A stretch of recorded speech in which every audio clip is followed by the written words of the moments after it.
하나님 말씀 신명기 24장 8절에서 9절 말씀을 보겠습니다. 구약 성경 299쪽입니다. 너는 문둥병에 대하여 삼가서 레위 사람 제사장들이 너희에게 가르치는 대로 네가 힘써 다 행하되 곧 네가 그들에게 명한 대로 너희는 주의하여 행하라. 너희가 애굽에서 나오는 길에서 내 하나님 여호와께서 미리암에게 행하신 일을 기억할지니라. 이 문둥병, 나병 환자에 대한 규례는 레위기 13장, 14장에 나옵니다. 그리고 미리암 사건은 민수기 12장에 나오거든요. 민수기 12장은 이스라엘 자손들이 시내산을 출발하여 1년 후 출애굽한 지 1년이 지난 이후에 첫 번째 유월절을 지나고 이제 그 땅을 출발한 지 며칠 되지 않은 상황에서 일어난 사건입니다. 2월 20일경에 시내산에서 출발을 하는데 거의 며칠이 되지 않죠. 레위기 13장, 14장 말씀을 들은 지 며칠이 지나지 않아서 일어난 사건입니다. 12장에 일어난 이 미리암의 문둥병 사건은 레위기 13장, 14장에서 명하신 나병 환자의 규례에 대한 첫 번째 경우입니다.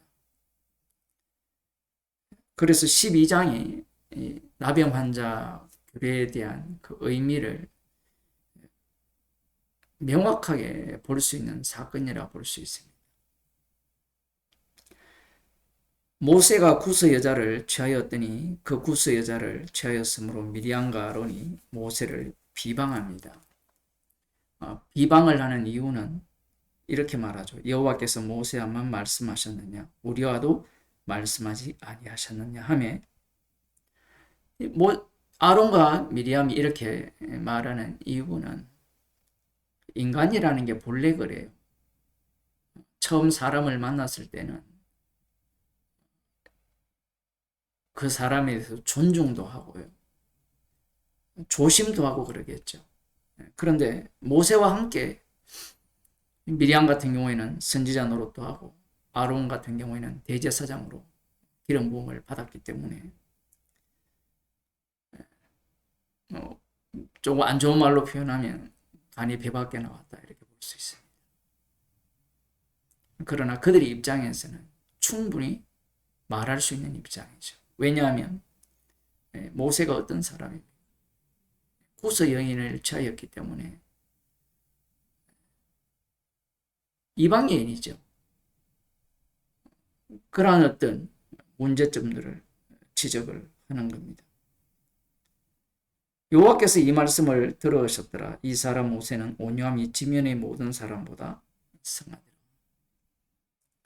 여호와께서 갑자기 모세와 아론과 미리암에게 이르시되 너희 3인은 회막으로 나아오라 하시니 그 3인이 나아가매 여호와께서 구름 기둥 가운데로 강림하사 장막문에 서시고 아론과 미리암을 부르시는지라. 그 두 사람이 나아가매 이르시되 내 말을 들으라. 너희 중에 선지자가 있으면 나 여호와가 이상으로 나를 그에게 알리기도 하고 꿈으로도 그와 말하기도 하거니와 내 종 모세와는 그렇지 아니하니 그는 나의 온 집에 충성됨이라. 그와는 내가 대면하여 명백히 말하고 은밀한 말로 아니하며 그는 또 여호와의 형상을 보겠거늘 너희가 어찌하여 내 종 모세의 비방하기를 두려워 아니하느냐. 모세의 위치가 특별하다라는 것. 여호와께서 그들을 향하여 진노하시고 떠나심에 구름이 장막 위에서 떠나갔고 미리암은 문둥병에 들려 눈과 같더라. 참으로 이상한 장면은 여기에 나오죠. 아론과 미리암이 동일하게 모세를 비방했는데 문둥병에 걸린 사람은 미리암뿐이라는 겁니다. 이런 상황에서 아론이 미리암이 문둥병 걸린 것을 보고 모세에게 이렇게 말합니다. 슬프다 내 주여, 우리가 우매한 일을 하여 죄를 얻었으나 청컨대 그 허물을 우리에게 돌리지 마소서. 아론이 자신도 죄를 범했다는 겁니다. 그래서 우리가 우매한 일을 하여 죄를 얻었다. 그러하다면 아론도 문둥병에 걸려야 되잖아요. 그런데 걸리지 않은 거예요. 그러면 걸리지 않았기 때문에 죄가 없느냐? 죄는 그대로 있죠. 이 사건이 그래서 레위기 13장, 14장에 나오는 나병 환자 규례에 대한 그 말씀을 이해하는 데 중요하다는 겁니다. 거기에 보면 나병이 걸리는 원인이 나오지 않아요. 제사장이 하는 일은 나병의 유무, 나병이냐 아니냐를 감별하는 겁니다. 그리고 이후에 나병이 나았을 때도 낫는 원인이 없어요. 이유 없이 나았고, 낫게 되면 제사장이 진 밖으로 나가서 다시 확인을 하죠. 깨끗하게 되었다고 해서 정결케 되는 것은 아닙니다. 절차를 밟아서 나중에 속건제를 드림으로 말미암아 이제 나병 환자는 정결케 되는 거예요. 그 과정도 중요합니다. 나병이 깨끗하게 되었다고 해서 정결한 것이 아니라는 거예요. 이것은 무엇을 의미하느냐 하면 이스라엘 백성들이 나병 안 걸렸잖아요. 그러니까 안 걸렸으니까 죄가 없다. 그런 것이 아니라 그들 가운데 날마다 상번제가 드려지고 있고 그들 가운데 대제사장이 있다라는 것은 그들이 죄인이 아니라는 것이 아니라 정결한 짐승의 피, 흠없는 희생물의 피로 인하여서 그들의 죄가 용서받아서 거룩하게 되었음을 보여주는 장면입니다. 여기서도 마찬가지죠. 분명히 아론도 나병에 걸려야 하는데 걸리지 않았습니다. 그러나 아론은 자신도 죄를 범했다라고 이야기를 하고요. 죄인이라 그러죠.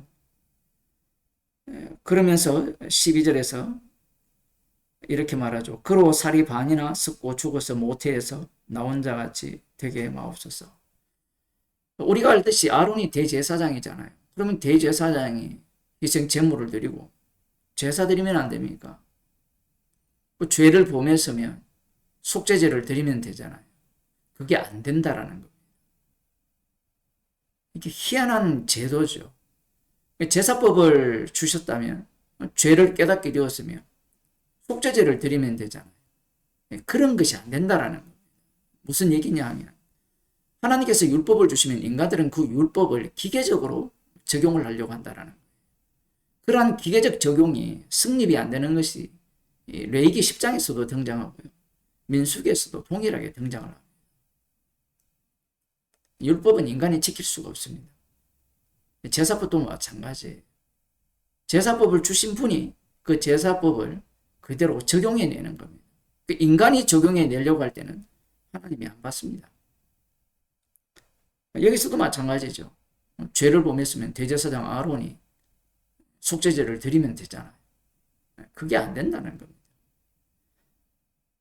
자, 이렇게 모세에게 말을 하니까 13절에 모세가 여호와께 부르짖어 가로되 하나님이 원컨대 그를 고쳐 주옵소서.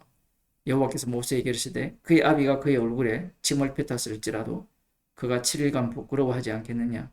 그런즉 그를 진 밖에 7일을 가두고 그 후에 들어오게 할지니라 하시니 이에 미리암이 진 밖에 7일 동안 갇혔고 백성은 그를 다시 들어오게 하기까지 진행치 아니하다가 진행을 하게 되는데 상당히 특이한 것은 레위기 14장에서 말씀하신 이 제사법의 절차가 기록되지 않았다라는 겁니다. 기록되지 않았기 때문에 제사법을 제사를 드리지 않았느냐, 희생물을 드리지 않았느냐, 여기에는 드리지 않았다고 볼 수 있어요. 왜 그러냐 하면 모세의 중보 기도가 지금 이루어졌기 때문에 그렇습니다. 이것을 통하여서 이 아론은 똑같이 여호와께 범죄하였고 미리암과 동일하게 범죄했지만 한쪽은 문둥병에 걸렸고 한쪽은 아론은 걸리지 않은 것을 통하여서 이스라엘의 정체성을 보여주는 장면이에요. 그래서 신명기 오늘 24장 8절 9절에서 나병에 대한 규례를 말씀하시면서 레위 사람 제사장들이 너희에게 가르치는 대로 네가 힘써 다 행하되 명한 대로 너희는 주의하여 행하라 하시면서 미리암에게 행하신 일을 기억하라고 말씀하시는 겁니다. 이사야 53장 10절을 보면 예수님께서 세상 죄를 지고 가는 어린 양으로서 어떠한 제물이 되시느냐가 나오는데요. 여호와께서 그로 상함을 받게 하시기를 원하사 질고를 당케 하셨은즉 그 영혼을, 또 영혼이라 하니까 어떤 사람들은 영혼을 속건제물로 드렸다 이렇게 또 해석하는 사람이 있는데, 예수님의 몸입니다. 영혼에는 피가 안 나오죠. 영혼을 속건제물로 드리기에 이르면 그가 그 씨를 보게 되며 그날은 길 것이요 또 그의 손으로 여호와의 뜻을 성취하리로다. 예수님을 속건제물로 이렇게 말씀하고 있는 겁니다. 속건제물의 의미는 부지 중에 범한 죄를 깨달았을 경우에 드리는 제사요.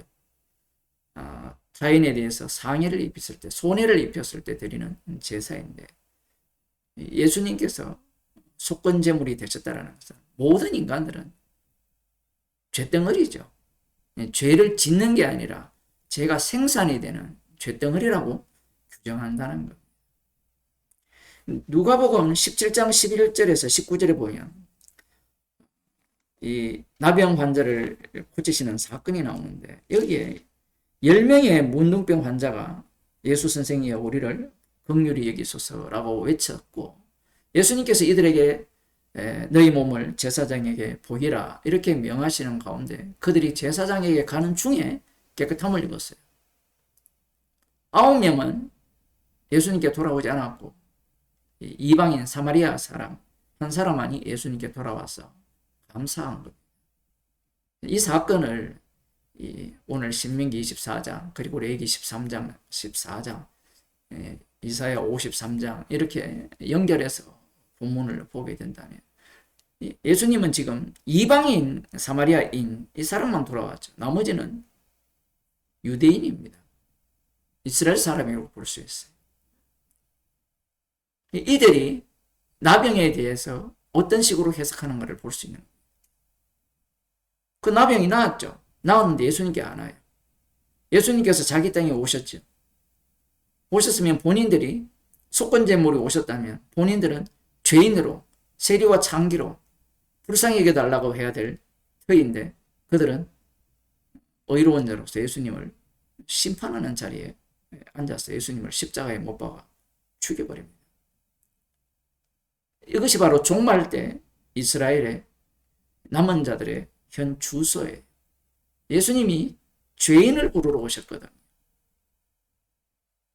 죄인을 부르러 오셨다는 의미는 창세전 아버지와 아들과의 약속이 십자가에 못 박히신 예수님을 심판주로 세우기 위함이기 때문에 그래요. 그분을 십자가에 못 박히신 예수님을 주의 우편의 자리에 올리는 것이 아버지와 아들과의 약속입니다. 율법을 통하여서 예수 그리스도를 증거하고 있는. 그러면 예수님 앞에 살해하면 되지 않느냐라고 할지 모르지만, 이것은 예수님이 친히 자기 백성을 찾아오셨기 때문에, 이 자기 백성의 특징이 뭐냐면 내 백성 아닌 자를 내 백성이라 칭하는 방식이에요. 예수님이 찾아오신 자들은 죄인으로서 예수님의 피 흘리심만을 사랑하게 되어 있습니다. 기도하겠습니다. 하나님 아버지,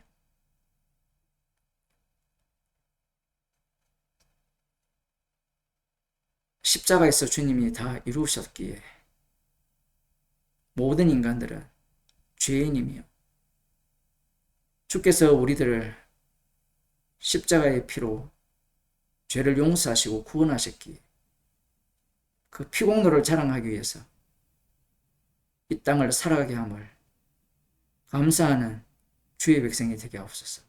예수님 이름으로 기도드리옵나이다.